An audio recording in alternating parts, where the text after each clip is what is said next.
ഇന്ന് വാഹനങ്ങളുടെ colour alteration അത് എങ്ങനെ നമുക്ക് RC-യിൽ തിരുത്തി വാങ്ങിക്കാം എന്നുള്ളത് സംബന്ധിച്ചിട്ടുള്ളതാണ് ഈ വീഡിയോ. നമസ്കാരം, TJS വെഹിക്കിൾ പോയിന്റിലേക്ക് സ്വാഗതം. ഞാൻ Thankachan, retired motor vehicles inspector.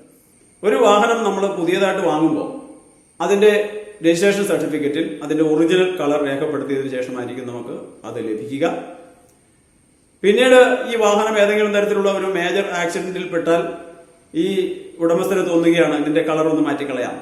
ഇങ്ങനെയുള്ള രീതിയിലേക്ക് മാറ്റാനുള്ള ഒരു തോന്നൽ ഉണ്ടാകുമ്പോൾ അദ്ദേഹം അത് മാറ്റുകയും അത് ഈ RC-യിൽ തിരുത്തൽ നടത്താതെ, RTO ഓഫീസിൽ അത് അപേക്ഷ കൊടുത്ത് അതിൽ തിരുത്തൽ നടത്താതെ ഇത് ഉപയോഗിച്ചതിന് ശേഷം എപ്പോഴാണ് ഇത് നോക്കുന്നത്? നമ്മുടെ രജിസ്ട്രേഷന്റെ റിന്യൂവലിന്റെ സമയത്താണ്. ഈ വാഹനം ഐഡന്റിഫൈ ചെയ്യുന്ന ചേസിസ് നമ്പറും എഞ്ചിൻ നമ്പറും പരിശോധിക്കുന്നു. വാഹനത്തിന്റെ കളർ പരിശോധിക്കുമ്പോൾ ഈ രജിസ്ട്രേഷൻ സർട്ടിഫിക്കറ്റിലുള്ള കളർ അല്ല ഈ വാഹനത്തിനുള്ളതെങ്കിൽ അതിന്റെ രജിസ്ട്രേഷൻ റിന്യൂവൽ നടത്തി കിട്ടാനായിട്ട് ബുദ്ധിമുട്ട് വരും. അപ്പൊ ഇങ്ങനെ ഒരു സാഹചര്യത്തിൽ നമുക്ക് എങ്ങനെയാണ് ഇതിന്റെ ഈ കളർ ഓൾട്ടറേഷൻ RC ബുക്കിൽ രേഖപ്പെടുത്തി ലഭിക്കുന്നത് എന്ന് നമുക്ക് പരിശോധിക്കാം. രണ്ട് അവസരങ്ങളിലാണ് ഇതിങ്ങനെ സംഭവിക്കുന്നത്. ഒന്ന്, ഈ കളർ ഓൾറെഡി മാറ്റിക്കഴിഞ്ഞു, അത് RC-യിൽ രേഖപ്പെടുത്തിയില്ല. രണ്ടാമത്തെ ഒരു സാധ്യത, ഒരാൾക്ക് കളർ മാറ്റണം എന്നുള്ള ഒരു തോന്നൽ ഉണ്ടാകുമ്പോൾ എങ്ങനെയാണ് ഈ RC-യിൽ ചേഞ്ച് ചെയ്യുക? രണ്ടിന്റെ പ്രോസസ്സ് ഒന്ന് തന്നെയാണ്. പക്ഷേ പണ്ട് ഈ കളർ ഓൾട്ടറേഷന് വേണ്ടിയിട്ട് ഇത് RTO ഓഫീസിൽ അത് RTO അങ്ങനെ ഒരു കൺസെന്റ് വാങ്ങി ഇതിന് രജിസ്ട്രേഷൻ സർട്ടിഫിക്കറ്റിൽ തിരുത്താനായിട്ടുള്ള നടപടികൾക്കായിട്ട് അങ്ങനെ ചെയ്യുന്ന ഒരു പ്രോസസ്സായിരുന്നു ഉണ്ടായിരുന്നത്. ഈ വാഹനം കളറെല്ലാം ചേഞ്ച് ചെയ്തതിനു ശേഷം RTO ഓഫീസിൽ പ്രൊഡ്യൂസ് ചെയ്യുകയും അത് പരിശോധിച്ച് ഉദ്യോഗസ്ഥൻ റിപ്പോർട്ട് നൽകുന്നതനുസരിച്ചിട്ട് ഇതിന്റെ ഓൾട്ടറേഷൻ RC ബുക്കിൽ രേഖപ്പെടുത്തി വാങ്ങുന്ന ഒരു സമ്പ്രദായം. എന്നാൽ ഇന്ന് ഈ RTO ഓഫീസിൽ ഇതിന്റെ ഒരു മുൻകൂർ അനുമതി വാങ്ങേണ്ട കാര്യമില്ല. ഓൺലൈനിലാണ് അതിന്റെ പ്രോസസ്സ് നടക്കുന്നത്. പക്ഷേ ഓൺലൈൻ പ്രോസസ്സ് നടന്നതിന് ശേഷം ഈ വാഹനം RTO ഓഫീസിൽ പരിശോധനയ്ക്കായിട്ട് ഹാജരാക്കണം. അതിനുശേഷമാണ് ഇതിന്റെ ഈ കളർ ഓൾട്ടറേഷൻ രേഖപ്പെടുത്തി ലഭിക്കുന്നത്. ഇവിടെ ഒരു കാര്യം പ്രത്യേകം ശ്രദ്ധിക്കേണ്ടത്, നമുക്ക് ഇഷ്ടമുള്ള എല്ലാ കളറുകളും ഈ വാഹനത്തിൽ അടിക്കാനായിട്ട് സാധിക്കില്ല എന്നുള്ള ഒരു കാര്യമാണ്. നമ്മുടെ സർക്കാർ, അത് സെൻട്രൽ ഗവൺമെന്റ് ആണെങ്കിലും സ്റ്റേറ്റ് ഗവൺമെന്റ് ആണെങ്കിലും നിഷ്കർഷിച്ചിട്ടുള്ള ചില നിബന്ധനകളുണ്ട്. ഇതിൽ ചില കളറുകൾ അടിക്കാനായിട്ട് അനുമതിയില്ല. ഉദാഹരണത്തിന് നമ്മുടെ മിലിറ്ററി വാഹനങ്ങളെല്ലാം ഉപയോഗിക്കുന്ന ഒലീവ് ഗ്രീൻ കളറ്, അതുപോലെ കാമഫ്ലാഷ് ഒരു ബ്രൗണും ഗ്രീനും കൂടി കലർന്നിട്ടുള്ള ഒരു കളറ് നിങ്ങൾ ശ്രദ്ധിച്ചു കാണും. ആ കളറ് അടിക്കുന്നതും പണ്ടുണ്ടായിരുന്ന പോലീസ് വാഹനങ്ങൾ ഉപയോഗിച്ചിരുന്ന നേവി ബ്ലൂ എന്ന് പറയുന്ന കളർ നിരോധിക്കപ്പെട്ടിട്ടുള്ള കാര്യമാണ്. അപ്പൊ അത് പ്രത്യേകം ശ്രദ്ധിക്കണം. അത്രമാത്രമേ ഈ കളറിന്റെ കാര്യത്തിൽ ഒരു നിബന്ധനകൾ ഗവൺമെന്റ് നിഷ്കർഷിച്ചിട്ടുള്ളൂ. ഇവിടെ നമ്മുടെ ഈ മോഡിഫിക്കേഷന്റെ പരിശോധനകളെല്ലാം വന്ന സമയത്ത് ധാരാളം വിവാദമുണ്ടായിട്ടുള്ള കാര്യങ്ങളിലൊന്നാണ് ഈ വാഹനത്തിന്റെ കളർ. അതിൽ ധാരാളം സ്റ്റിക്കറുകളൊക്കെ ഒട്ടിക്കുക. ഈ വാഹനത്തിന്റെ റൂഫ് പാനൽ അത് പലരും ഇങ്ങനെ ബ്ലാക്ക് പെയിന്റ് അടിക്കുക, അല്ലെങ്കിൽ അവിടെ മൊത്തത്തിൽ ഒരു സ്റ്റിക്കർ ഒട്ടിക്കുന്ന ഒരു സമ്പ്രദായം. തീർച്ചയായിട്ടും ഒരു വാഹനത്തിന്റെ കളർ വളരെ പ്രധാനപ്പെട്ട ഒരു ഘടകമാണ്. ഏതെങ്കിലും കുറ്റകൃത്യത്തിൽ പെടുന്ന ഒരു വാഹനത്തെ നമ്മൾ ഐഡന്റിഫൈ ചെയ്യുന്നത്, ദൂരെ നിന്ന് ഐഡന്റിഫൈ ചെയ്യുന്നത് അതിന്റെ കളർ കണ്ടിട്ടാണ്. പോലീസിനാണെങ്കിലോ മറ്റ് ഉദ്യോഗസ്ഥർക്കാണെങ്കിലോ ഇതിനുള്ള ഒരു നിർദ്ദേശം പോകുന്നത് വെളുത്ത കളറിലുള്ള അംബാസിഡർ കാർ അല്ലെങ്കിൽ കറുത്ത കളറിലുള്ള ഹോണ്ട സിറ്റി കാർ.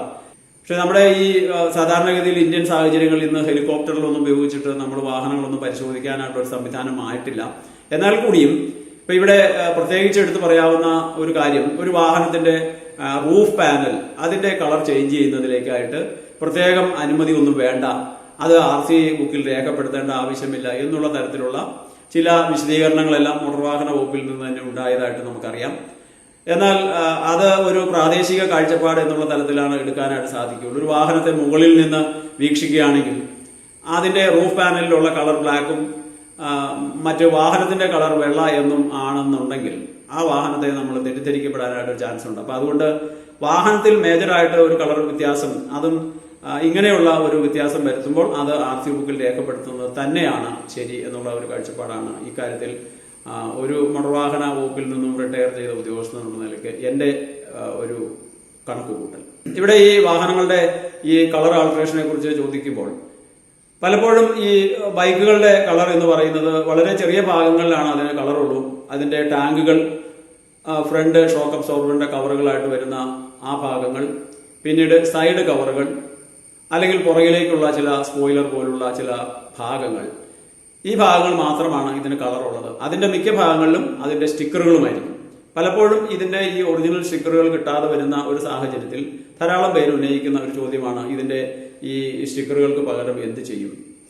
അതുപോലെ കളറുകൾ തന്നെ പലപ്പോഴും അത് ബ്ലൂ എന്നോ ബ്ലാക്ക് എന്നോ യെല്ലോ എന്നോ എഴുതുകയും പിന്നീട് പലതരത്തിലുള്ള സ്റ്റിക്കറുകൾ അതിൽ വരികയും ചെയ്യുമ്പോൾ ഏതെങ്കിലും തരത്തിൽ ഇത് ഡാർക്ക് ബ്ലൂ അല്ലെങ്കിൽ light blue, metallic blue, wine red എന്നൊക്കെ പറയുന്ന രീതിയിലുള്ള കളറുകൾ വന്നാൽ എന്തായിരിക്കും അതിന്റെ കുഴപ്പം? എന്തെങ്കിലും പ്രശ്നമുണ്ടാകുമോ എന്നുള്ള ചോദ്യങ്ങൾ ധാരാളം കോണുകളിൽ നിന്ന് ഉയർന്നതിന്റെ പശ്ചാത്തലത്തിൽ ഒരു വാഹനത്തിൽ ഇപ്പോൾ റെഡ് എന്ന് ചേർത്തിട്ടുണ്ടെങ്കിൽ അത് ഏത് തരത്തിലുള്ള റെഡ് ആയാലും അത് ശ്രദ്ധിക്കപ്പെടില്ല. ഒരു പരിശോധനയ്ക്ക് കൊണ്ടുവരുന്ന ഒരു വാഹനത്തെ സംബന്ധിച്ചിടത്തുള്ള ഈ പരിശോധിക്കുന്ന ഉദ്യോഗസ്ഥന്റെ ഒരു കാഴ്ചപ്പാടിനെ കുറിച്ചാണ് ഞാനിവിടെ ഇത് വിശദീകരിച്ചത്.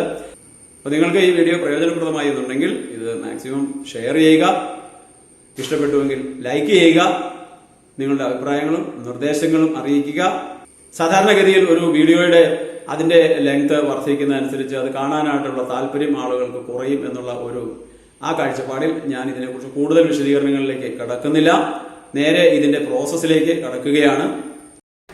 പരിവഹൻ സൈറ്റിൽ ഏത് പ്രോസസ്സ് ചെയ്യണമെന്നുണ്ടെങ്കിലും ആദ്യം നിങ്ങളുടെ മൊബൈൽ നമ്പർ അപ്ഡേറ്റ് ചെയ്തിരിക്കണം. കൂടാതെ ഈ വാഹന രേഖകൾക്ക് ഏറ്റവും കുറഞ്ഞത് ഒരു 15 ദിവസത്തെയെങ്കിലും വാലിഡിറ്റി ഉണ്ടായിരിക്കണം. ഇൻവേഡ് ചെയ്യപ്പെടുന്നത് വരെ ഈ വാഹനത്തിൻ്റെ രേഖകളുടെ വാലിഡിറ്റി ഇല്ലെങ്കിൽ അത് ഇൻവേഡ് ചെയ്യാൻ ബുദ്ധിമുട്ട് വരും. ഇവിടെ ഓപ്പൺ ഗൂഗിൾ ബ്രൗസർ പരിവഹൻ.gov.in എന്ന് ടൈപ്പ് ചെയ്യുക. വെഹിക്കിൾ റിലേറ്റഡ് സർവീസസിൽ ക്ലിക്ക് ചെയ്യുക. പിന്നീട് വരുന്ന വിൻഡോയിൽ സ്റ്റേറ്റ് സെലക്ട് ചെയ്യുക. ഇവിടെ കേരള സെലക്ട് ചെയ്യുക. പിന്നീട് വരുന്ന പേജിൽ RC ബുക്കിൽ ഉള്ള RTO ഓഫീസ് സെലക്ട് ചെയ്യുക. Click proceed. പിന്നീട് കാണുന്ന ഐക്കൺസിൽ ആൾട്ടറേഷൻ ഓഫ് വെഹിക്കിൾ എന്ന ഐക്കണിൽ ക്ലിക്ക് ചെയ്യുക. പിന്നീട് തുറക്കുന്ന പേജിൽ രജിസ്ട്രേഷൻ നമ്പർ, അതിൻ്റെ അക്കങ്ങൾ 4 അക്കം കുറഞ്ഞതെങ്കിലും വേണം, ഇല്ലെങ്കിൽ അതിൽ 0 ചേർത്ത് 4 അക്കമാക്കിയിട്ട് എൻ്റർ ചെയ്യുക, ഗ്യാപ്പ് ഒന്നുമില്ലാതെ തന്നെ. പിന്നീട് ചേസിസ് നമ്പറിൻ്റെ ലാസ്റ്റ് 5 ഡിജിറ്റ്സ് ടൈപ്പ് ചെയ്ത് ജനറേറ്റ് OTP ക്ലിക്ക് ചെയ്യുക. OTP has been send to your registered mobile number എന്ന് കാണാം. പിന്നീട് വരുന്ന OTP എൻ്റർ ചെയ്ത് കൊടുത്ത് പ്രൊസീഡ് ചെയ്യുക.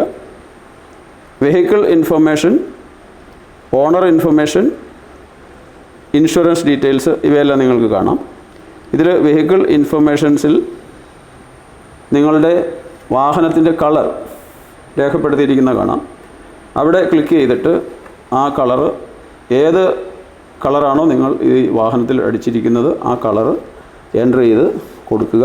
താഴോട്ട് സ്ക്രോൾ ചെയ്താൽ ഫീസിൻ്റെ സ്ട്രക്ചർ കാണാം. ഇവിടെ കാറ്, ബൈക്ക് മുതലായവയ്ക്ക് 300 രൂപയും പിന്നീട് സർവീസ് ചാർജും ഈ രജിസ്ട്രേഷൻ സർട്ടിഫിക്കറ്റ് നിങ്ങൾക്ക് തിരിച്ചയക്കുന്നതിലേക്കായിട്ടുള്ള 45 രൂപയുടെ പോസ്റ്റേജ് ചാർജസും കാണാം. ഇവിടെ പല തരത്തിലുള്ള വാഹനങ്ങൾക്കുള്ള ഫീസിൻ്റെ സ്ട്രക്ചർ ഇവിടെ കൊടുക്കുന്നുണ്ട്. ഫീ പേയ്മെൻറ്റ് കംപ്ലീറ്റ് ചെയ്യുക.